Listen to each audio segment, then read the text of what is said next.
বিসমিল্লাহির রহমানুর রহিম। প্রিয় দর্শক, আমার সামনে যেই চমৎকার উদ্ভিদগুলো দেখতে পারতেছেন এগুলো তামাক, আপনারা সবাই চেনেন।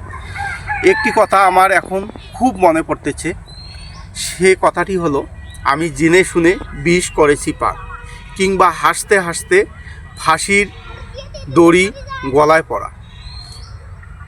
আমি যেটা বলতে চাচ্ছি, জেনে শুনে বিষ করেছি পার।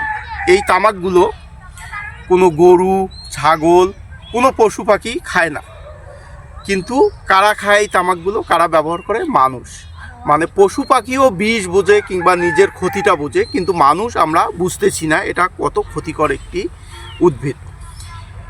এই কৃষকগণ হাসি মুখে ফাঁসির রশি গলায় পড়তেছে, তার মানে কৃষকগণ হাসি মুখেই এই তামাকগুলো চাষাবাদ করতেছে কিছু আর্থিক সহায়তা লাভের জন্য কিংবা কিছু অর্থের জন্য।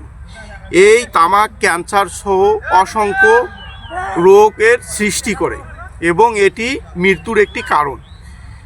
কৃষকরা যদি সচেতন না হয় তাহলে এই তামাক চাষ বন্ধ করা আমাদের জন্য সম্ভব নয়। সবাই ভালো থাকবেন, সুস্থ থাকবেন, আর এই ক্ষতিকর উদ্ভিদগুলো থেকে একটু দূরে থাকবেন। আল্লাহ হাফিজ।